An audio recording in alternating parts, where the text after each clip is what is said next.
Prosedur percobaan. Bersihkan lahan tempat percobaan dari rumput, kayu, dan material lain yang mengganggu, lalu datarkan. Lahan ini dibersihkan seluas 2 kali 2 meter.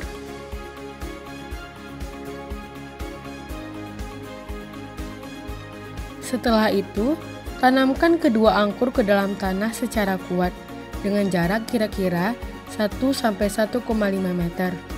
Untuk mempermudah penanaman angkur, terlebih dahulu tanah tersebut digali dengan menggunakan cangkul. Penanaman angkur dibantu dengan menggunakan sirip pemutar dan stang pemutar. Setelah angkur ditanamkan dengan jarak 1-1,5 meter, lalu letakkan mesin sondir dan atur kedudukannya pada pelat penahan sedemikian rupa sehingga vertikal terhadap tanah. Setelah itu, pasang baja kanal di keempat sisi mesin sondir.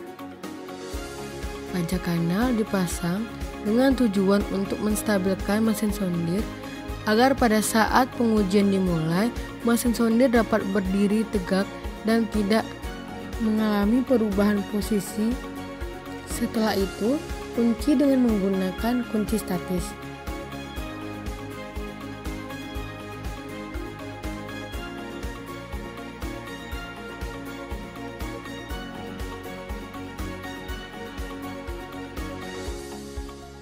Turunkan tabung hidrolik yang terdapat pada mesin sondir dengan menggunakan engkol pemutar.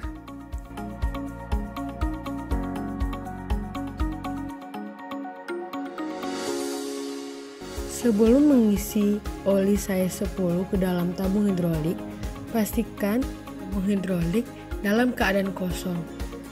Sebelum dipasang di tabung hidrolik, manometer dan baut penutup harus diberi lapisan pengedap atau dapat digunakan TBA supaya udara tidak masuk ke dalam tabung hidrolik.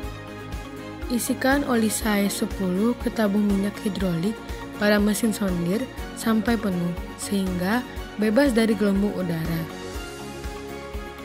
Seiring memasukkan oli size 10 ke tabung minyak hidrolik, manometer juga dipasang. Pada saat tabung minyak hidrolik sudah penuh dengan oli size, baut penutup langsung dipasang agar tidak terdapat gelembung udara di dalam tabung minyak hidrolik.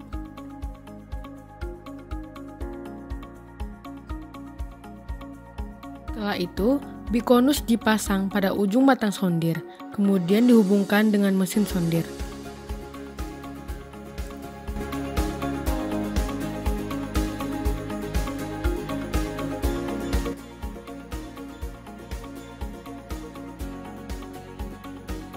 Lakukan penetrasi sondir dengan memutar engkol pemutar sampai kedalaman 20 cm dan titik nol sondir harus diikat terhadap suatu titik tetap.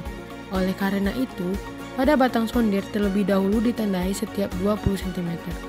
Dari titik tetap, engkol diputar secara konstan. Pada saat ujung konus turun ke dalam tanah kira-kira 4 cm yang ditandai dengan sejajarnya batang dalam dengan toraks. Lakukan pembacaan manometer. Catat sebagai pembacaan nilai konus atau kice. Untuk pembacaan 4 cm selanjutnya atau ditandai dengan kedalaman 8 cm, bacalah manometer sebagai hasil dari jumlah perlawanan atau kite yang ditandai dengan batang dalam dan batang luar turun secara bersamaan. Turunkan batang sampai kedalaman berikutnya sesuai dengan yang telah ditandai pada batang sondir. Biasanya dilakukan setiap kedalaman 20 cm. Lakukan pembacaan manometer seperti prosedur yang sebelumnya. Percobaan dihentikan sampai ditemukannya lapisan tanah keras atau nilai perlawanan penetrasi konus sudah mencapai besar sama 150 kg per cm kuadrat.